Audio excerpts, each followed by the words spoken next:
This is SpaceTime, Series 28, Episode 146, for broadcast on the 12th of December 2025.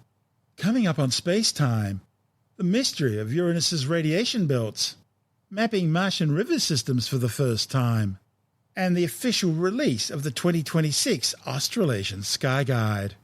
All that and more coming up on SpaceTime. Welcome to SpaceTime with Stuart Gary.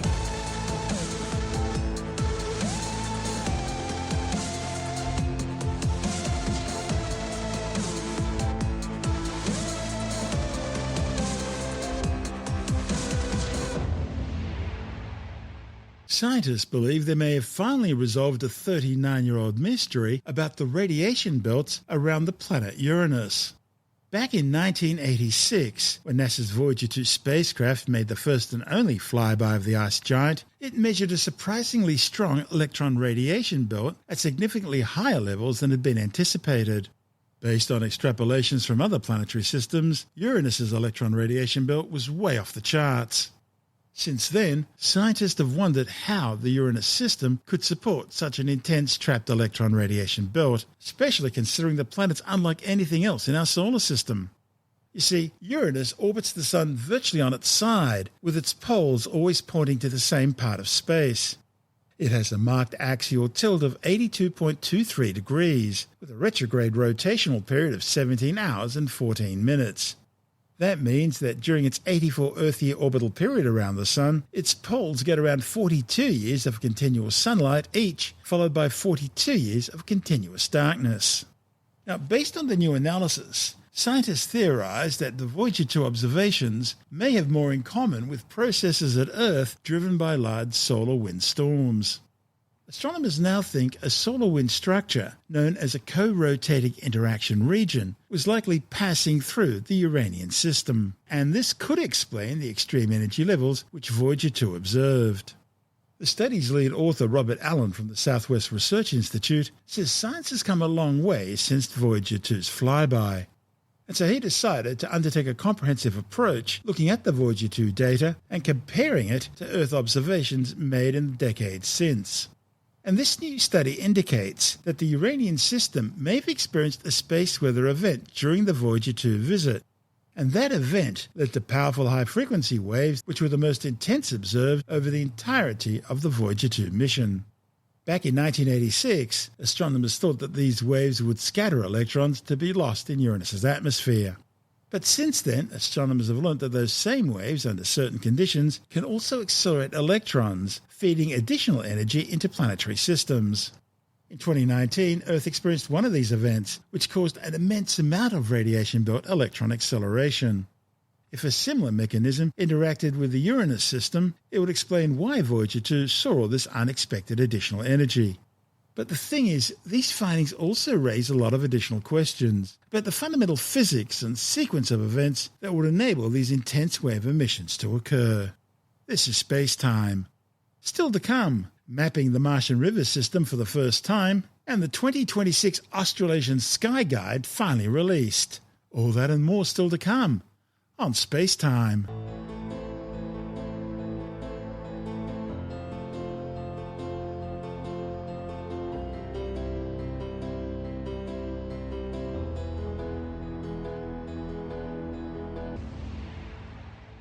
A new study has begun the task of mapping ancient river systems across the surface of the red planet Mars. Billions of years ago, it rained on Mars. The water collected in valleys and streams, creating rivers which filled and spilled over the rims of craters and was funneled into canyons, perhaps even making its way onto a large Martian ocean. Here on Earth, areas around large river systems are among the most ecologically diverse regions on the planet. Just think of the Amazon and Congo basins, each of which contain tens of thousands of known species. Scientists now think similar systems on Mars could have also been potential cradles for life if it ever formed there when water was flowing across the red planet. Now, a report in the Proceedings of the National Academy of Sciences has defined large river drainage systems on the red planet for the first time. The research outlined 16 large river basin catchment areas where life would have been most likely to thrive had it ever existed on the red planet. One of the study's authors, Timothy Gouge from the University of Texas at Austin, says scientists have known for a long time that there were rivers on Mars. But they really didn't know the extent to which the rivers were organised into large drainage systems on a global scale. So Gooch and colleagues brought together previously published individual data sets of Martian river valley networks, lakes and streams, then outlined the combined drainage systems to determine their total area. They identified 19 big clusters of river valley networks, streams, lakes, canyons and sedimentary deposits, 16 of which were connected together into watersheds of 100,000 square kilometres or larger. Now, that's the threshold for what's considered a large drainage basin here on Earth. The author's work is the first to provide a systematic planet-wide identification of large river basins on Mars. On Earth, large watersheds spanning at least 100,000 square kilometres are much more common than what they are on Mars. Here on Earth there are 91 of them. The Amazon River Basin system is the largest on the planet, some 6.2 million square kilometres. And where these large river basins sit, life follows. As a general rule, the larger the river, the more nutrients are transported throughout the system. That's why the most diverse ecosystems on Earth exist in the largest drainage basins.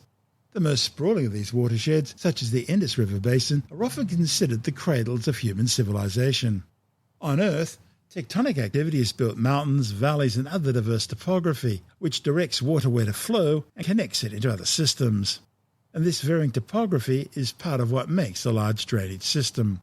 Because the red planet lacks tectonic activity, Mars has far fewer large drainage systems.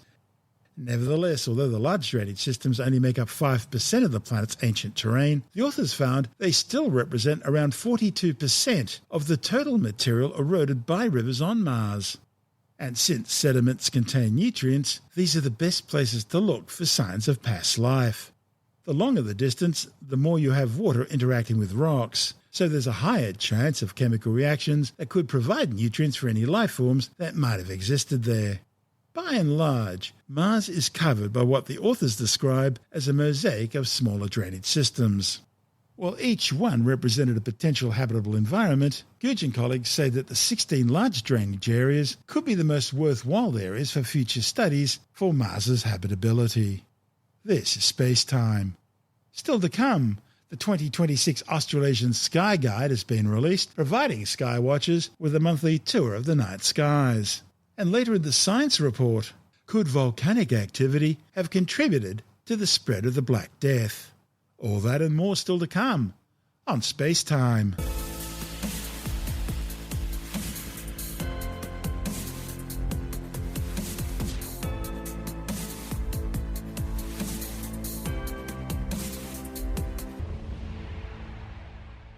The 2026 Australasian Sky Guide has just been released, providing sky watchers with a monthly map of the night skies. The astronomical highlights of 2026 begin with a supermoon on January the 3rd. Jupiter will be in opposition on January the 10th, when the gas giant appears to be at its closest orbital position to the Earth, and hence will appear at its brightest in the night sky. In February, there will be a rare planetary alignment of Mercury, Venus, Mars, Jupiter and Saturn. There'll also be an annular solar eclipse on February the 17th. That'll be visible from southern Africa and South America.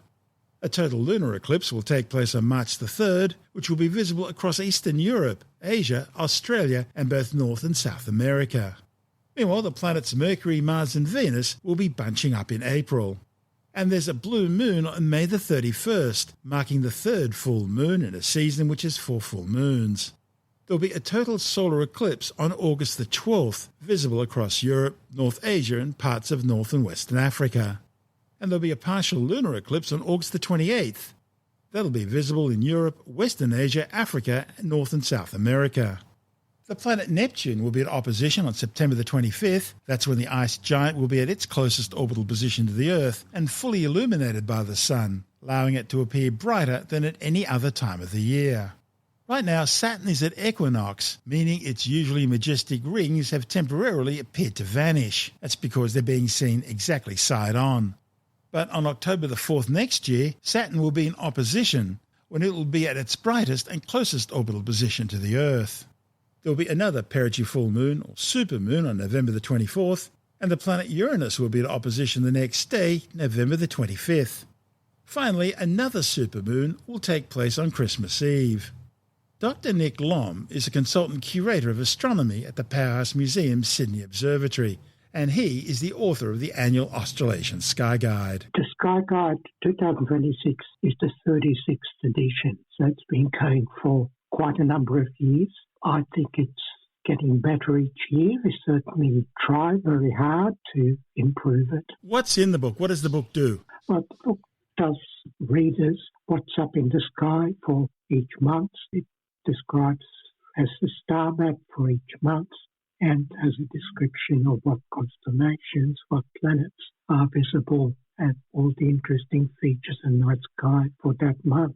The sky maps are designed so that they're very easy to use. You can hold up the book one way and you'll see what's up in the northern sky, and you hold the book up the other way and you see what's in the southern sky. And in each case, the writing is the right way around. So the idea is you lie on your back on the ground and you hold the book above you, and there you are. You can work out by transposing what's on the paper to what's in the heavens. Yeah, I find that extremely uncomfortable, Stuart. I'd rather be standing up facing, say, north, and then try and match what's in the northern sky with what's on the map. And then if you want to see what's in the southern sky, you turn around, turn the book around, and then you see what's in the southern sky. I just find that much more comfortable than but you're not trying to hold the... Yeah, could be. Not anymore, anyway.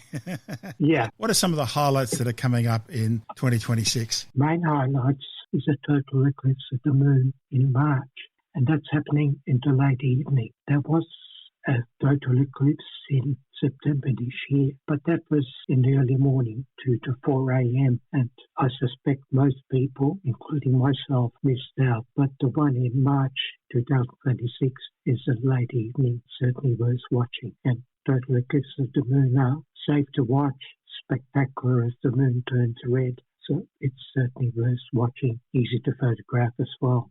In contrast, there is a blue moon on the 31st of May. Of course, the moon doesn't actually turn blue. It's just a term for the second full moon in a month. So May, there is full moon early in May, and there is one right at the end of May, and that's a blue moon. Talking about the moon, there's also a supermoon when the moon appears just a little bit brighter and larger than usual, and that takes place on Christmas Eve. Now, also in July, there's a Matariki. Did I pronounce that right? Yes, every year we have an essay from a First Nations person about First Nations astronomy. So far it's been about First Nations in Australia, but this year we asked a Maori person from New Zealand, and the Matariki, which is to Europeans the Pleiades cluster, is of great significance to Maori people, especially its heliacal rising. That's when it first becomes visible before sunrise.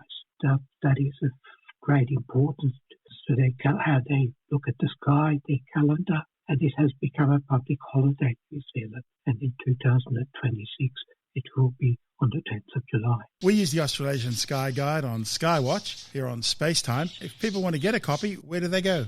Well, they can get it from all good bookstores. It's available online. It's available from the Powerhouse Museum. It's available at Sydney Observatory, which wasn't the case for a year or two because the observatory was closed for restoration. But it's easily available. Certainly look online. That's Dr. Nick Lom, Consultant Curator of Astronomy at the Powerhouse Museum's Sydney Observatory. And this is Space Time.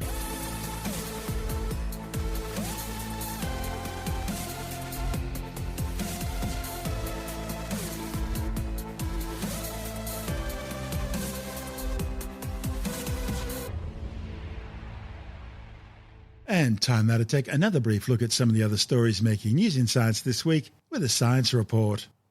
A new study suggests that widespread famine in Europe as a result of volcanic activity may have paved the way for the Black Death to take hold in the region. The plague killed up to 60% of the entire European population between 1347 and 1353. It was likely caused by the bacterium Yersinia pestis, which was spread by fleas on rats that came to Europe aboard trading vessels from the east. Now a report in the journal Communications, Earth and Environment has looked at a combination of tree ring data, ice core samples and written records to show evidence of volcanic activity in the tropics around the year 1347, which resulted in wet and cold conditions throughout southern Europe and the Mediterranean. This in turn led to crop failures and famine. The authors say it meant coastal Italian cities such as Venice and Genoa began importing large amounts of grain from around the Black Sea in order to stay fed. But the timing suggested this grain and the rodents that came with it could have come with fleas infected with the Black Death bacterium, kicking off the spread of plague across the continent. A new study claims people who want to have children are more likely to find older faces attractive. A report in the journal PLOS ONE looked at possible reasons why men often find younger features more attractive, which they thought might be related to a woman's reproductive potential. So they asked 149 men and 151 women around the age of 30 to rate the attractiveness of 50 headshots and fill out a survey on their desire to have kids. Surprisingly, the authors found that both men and women with a strong desire to have children were less likely to show a preference for younger faces. However, in a separate similar study, authors say people were not necessarily likely to rate older faces as more wealthy or more capable parents. So that means there may not be clear mitigating reasons for the different preferences. A new study claims the traditional Korean fermented food kimchi enhances the function of human immune cells and maintains the balance of the immune system. The findings, reported in the journal NPJ Science for Food, are based on a short 12-week trial involving some 39 overweight participants divided into 3 groups, who consumed either a placebo, kimchi powder made from naturally fermented kimchi, or kimchi powder made from kimchi fermented with a starter culture.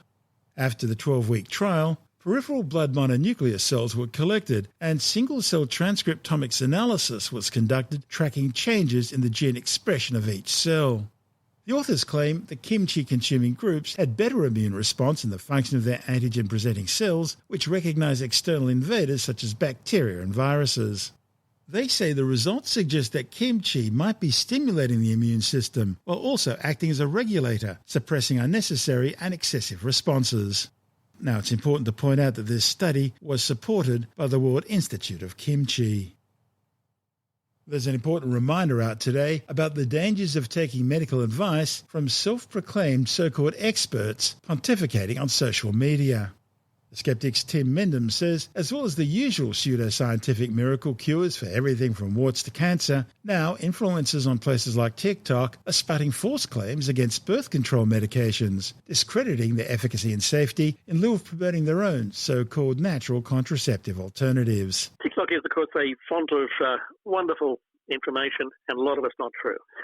There's a lot of dietary information. Take this one herb and you will lose so many kilograms off your weight within 5 days, sort of thing, all that sort of stuff. Every diet can be promoted on TikTok, every sort of weird claim, etc. There's no people to actually stop them saying it and everything like that, and unfortunately what they do say can be dangerous, and this is a particular case of currently people offering birth control advice or fertility advice in TikTok. TikTok's like a 2 or 3 minute video clip, and it's not exactly known for being in-depth, and what they might be proposing, the influencers, as they call them online, whether it's TikTok or other social media, is simple answers to complicated questions, and they're not necessarily good answers. There was a study done by people who analysed a lot of TikTok videos on contraception methods and fertility issues, was saying that the advice they're giving is actually dangerous. It often doesn't work. It often can lead to unwanted pregnancies. A lot of them revolve around natural contraception methods as opposed to pregnancy prevention methods, either through pharmaceuticals or devices, etc. And half the time the natural is about tracking your cycles. Apparently 1 in 5 young women rely on social media for contraception advice. That's a scary thought, that you're relying on someone you don't know, has no qualifications, just has a nice smile, telling you how to have or not to have babies. It's a pretty dangerous thing to do. A lot of it should be done by parents as well, shouldn't it? It would help. It would help. Yeah. But a lot of the time the parents don't know. And if they're young women living away from home, they've not necessarily got someone they can turn to for advice. It's a problem, obviously. It's not just with fertility and contraception issues. It's with a lot of medical advice on TikTok, which is not worth the paper it's written on. Why should you believe it? You have to wear a white coat before people believed you. And carry a stethoscope. And it's the funniest thing to see people wearing white coats and stethoscopes when they're psychiatrists. And you think, what? The medical image of someone with a white coat and a stethoscope, it's just strange that, people fall for a smile and influencers, someone who's influential, and obviously the better ones make more money out of it. So I'd be very careful about taking advice for anything on something like TikTok. That's The Skeptic's Tim Mendham, and this is SpaceTime.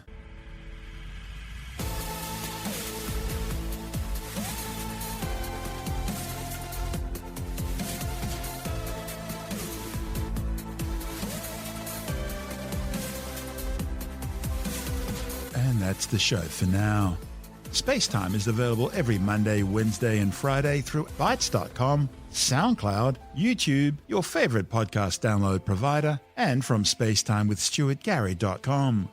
SpaceTime's also broadcast through the National Science Foundation on Science Zone Radio and on both iHeartRadio and TuneIn Radio. And you can help to support our show by visiting the SpaceTime store for a range of promotional merchandising goodies, or by becoming a SpaceTime patron, which gives you access to triple-episode commercial-free versions of the show, as well as lots of bonus audio content which doesn't go to air, access to our exclusive Facebook group, and other rewards. Just go to spacetimewithstuartgary.com for full details. You've been listening to SpaceTime with Stuart Gary. This has been another quality podcast production from Bytes.com.